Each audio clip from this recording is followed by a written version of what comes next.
बड़ी खबर आपको बता दें, उत्तर प्रदेश में जिस तरीके से गैर मान्यता प्राप्त मदरसों को लेकर सर्वे का काम, इस पर सवाल ओवैसी उठाते नजर आए।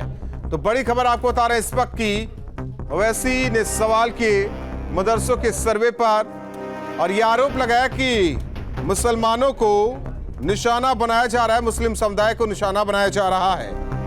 वहीं ओवैसी ने मांग की कि आरएसएस के स्कूलों का भी सर्वे होना चाहिए। तो बड़ी खबर आपको इस वक्त की बता रहे हैं, मदरसों के सर्वे पर ओवैसी ने सवाल उठाए। क्या कुछ कहा सुनिए।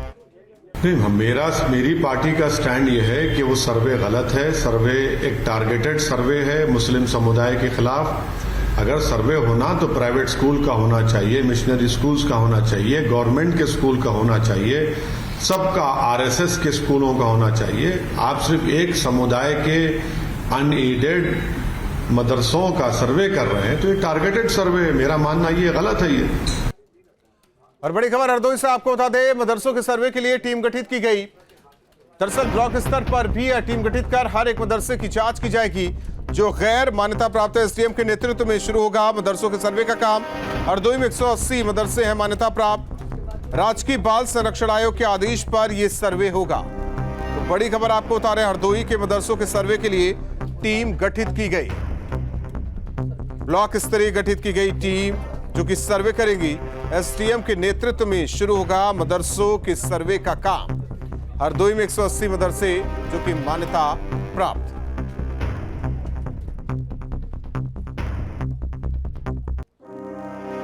जिस तरीके से उत्तर प्रदेश में मदरसों के सर्वे का काम, हालांकि पास तस्वीरें आपको दिखाते हैं आपके टीवी स्क्रीन पर। ये पास तस्वीरें अलग अलग जिलों की, जिसे लेकर कहीं टीम गठित की गई तो कहीं काम शुरू किया जा रहा। दरअसल कई अहम बिंदुओं को लेकर सवाल जवाब भी किया जा रहा है। तो आपको ये पास तस्वीरें आगरा, बाराबंकी, अलीगढ़, हरदोई और बुलंदशहर की दिखा रहे हैं, जहां अब सर्वे का काम, हालांकि आपको बता दें कि जल्द से जल्द शासन को रिपोर्ट सौंपनी होगी। हालांकि 11 सवालों को इसमें रखा गया है। नाम, इसके अलावा स्थापना, मोबाइल नंबर और आय का स्रोत क्या है, शिक्षक कितने हैं, बच्चों को क्या पूरी सुविधाएं मिल रही हैं, कितने बच्चे हैं। ऐसे में ये 11 सवाल हम 25 तारीख तक, जो कि इन मदरसों के सर्वे का काम पूरा करके एक रिपोर्ट देनी होगी।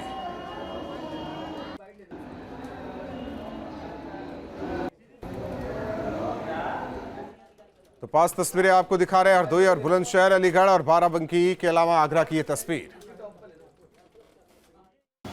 दीनी तालीम ज़्यादातर दे रहे हैं, दुनियावी तालीम की तरफ कम जोर है उनका।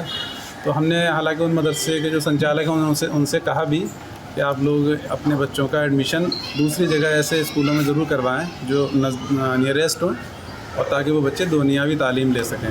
हालांकि कुछ मदरसे ऐसा कर रहे हैं, जो नहीं कर रहे हैं उनके लिए हमने इसके लिए मोटिवेट किया और समझाने की कोशिश की, ताकि वो अपने बाकी जो बच्चे बच रहे हैं उन्हें किसी न किसी स्कूल में भी एडमिशन। क्या मान्यता भी है इन 3 मदरसों की जो आपने अभी तक सर्वे किया है? नहीं, इनमें असल में एक समस्या तो ये है 2016 से मान्यताएं बन रही हैं। तो इनमें से 3 में से 2 मदरसों ने ये बताया कि उन्होंने कोशिश की थी 2016 के आसपास मान्यता लेने की, लेकिन मान्यता नहीं मिली। तो सीएम योगी के निर्देश पर सूबे के सभी मदरसों के सर्वे का काम जो कि किया जा रहा है, वहीं आगरा में भी टीम गठित कर दी गई है और आगरा के मदरसों का सर्वे किया जाएगा। आपको बता दें कि 120 मदरसे यहां मान्यता प्राप्त हैं। इसके अलावा कई अवैध मदरसे भी संचालित हैं। 6 टीमें बनाकर इन मदरसों पर कार्रवाई की जाएगी। सर्वे टीम में एसडीएम, बीएसए, जिला अल्पसंख्यक अधिकारी भी शामिल होंगे। इस जिले में 6 तहसीलें हैं, तहसीलवार टीमें बना दी गई हैं और शासनादेश के साथ संलग्न एक प्रारूप है, उस पर उनको रिपोर्ट देनी है 5 अक्टूबर तक। और उनको निर्देशित कर दिया गया है कि इनपुट लेकर और जो मान्यता प्राप्त मदरसे हैं उनकी सूची भी दे दी गई है कि उसके अतिरिक्त जितने भी गैर मान्यता प्राप्त मदरसे हैं उनका सर्वे करके प्रारूप रिपोर्ट देंगे। वहीं यूपी की तर्ज पर अब उत्तराखंड में भी मदरसों का सर्वे होगा, जिसके लिए सरकारी महकमा तैयार हो रहा है। सीएम धामी ने इस बात की जानकारी खुद दी। हालांकि सभी पक्षों ने इसका स्वागत फैसले का किया है। उत्तराखंड में मुख्यमंत्री पुष्कर सिंह धामी ने बड़ा बयान दिया है। उत्तराखंड में मदरसों के सर्वे को लेकर हलचल तेज हो गई है।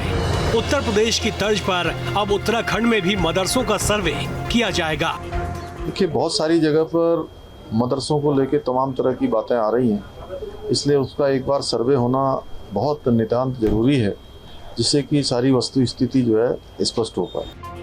उत्तराखंड में 420 मदरसे मदरसा बोर्ड के तहत मान्यता प्राप्त हैं, जिनमें से 5 की मान्यता वर्तमान में रद्द कर दी गई है। अब 415 मदरसे मान्यता प्राप्त हैं। उत्तराखंड में सिर्फ एक मदरसा ही सरकार से सहायता ले रहा है। उत्तराखंड मदरसा बोर्ड ने भी सरकार के इस कदम की सराहना की। मुख्यमंत्री जी के जो स्टेटमेंट है, मैं उनका स्वागत करता हूँ। उनकी जांच भी होनी चाहिए और वो भी करनी चाहिए। मैं भी अपने स्तर से लगातार जांच कर रहा हूँ। इसमें जो है अभी मैंने जो जांच की है, अभी मुझे फ़िलहाल कम समय हुआ है यहाँ मदरसे में जो है उप रजिस्ट्रार का चार्ज हुआ, तो मैं अपने स्तर से भी कर रहा हूँ, जिसमें मैंने जो है अभी एक मदरसा जो है निलंबित चल रहा है और 4 मदरसों की जो है मान्यताएँ निरस्त कर दी गई हैं। अखिल भारतीय अखाड़ा परिषद और अखिल भारतीय शंकराचार्य परिषद ने मुख्यमंत्री के फैसले का स्वागत किया। गवर्नमेंट की नज़र में रहना चाहिए। अगर वहाँ अनुदान प्राप्त होता है तो सर्वे करने में मुस्लिम भाइयों को कोई आपत्ति नहीं होनी चाहिए। अगर किसी प्रकार की सामाजिक गतिविधियां हैं तो उस पर सरकार को रोक लगानी चाहिए। जिन मदरसों में पैसे का दुरुपयोग हो रहा है, गलत शिक्षा प्रणाली डेवलप की जा रही है और एक विशेष तरह की पढ़ाई हो रही है। उत्तराखंड बोर्ड के अध्यक्ष शादाब शम्स ने बताया कि सर्वे का काम जल्द शुरू किया जाएगा। वक्फ बोर्ड के अंडर में 103 मदरसे हैं। हम अपने मदरसों से बहुत बड़ी शुरुआत करने जा रहे हैं। हम हाईटेक मदरसे बना रहे हैं। मदरसे का मतलब ये अरबिक वर्ड है, इसका मतलब होता है स्कूल। हिंदी में कहते हैं विद्यालय, और विद्या लेनी है हमें। हमारे बच्चों को डॉक्टर, इंजीनियर, फिलोसोफर बनना है। हमें उम्मीद है ये धामी सरकार उत्तराखंड को एक मॉडल स्टेट बनाएगी, जहां एक हाथ में जो मोदी जी का सपना था, एक हाथ में लैपटॉप और दूसरे हाथ में कुरान हमारे बच्चों के होगा। हम कट्टरपंथी ताकतों को कम करने का काम करेंगे और जो पढ़ने वाले एजुकेशन लाइन है उसको बढ़ाएंगे और राष्ट्रभक्त मुसलमान निकाल के आगे लेके आएंगे। लेकिन उत्तराखंड सरकार के इस फैसले को लेकर विरोधियों के निशाने पर आ गए हैं मुख्यमंत्री पुष्कर सिंह धामी। तुष्टीकरण की राजनीति पर उतर आते हैं। अब हरिद्वार में पंचायत चुनाव है, उसके मद्देनजर सोच समझकर ये चालें चली जा रही हैं। बच्चों की किताब कॉपी से लेकर के वहाँ पर आवश्यक सुविधाएं हैं, उसके लिए सरकार ने अब तक कितना धन दिया। मदरसे की हालत में सुधार और सरकारी फंडिंग का सही इस्तेमाल हो, इसके लिए सरकार हर कदम उठाने की कोशिश कर रही है। देहरादून से सुरेंद्र डसीला के साथ टीम न्यूज स्टेट।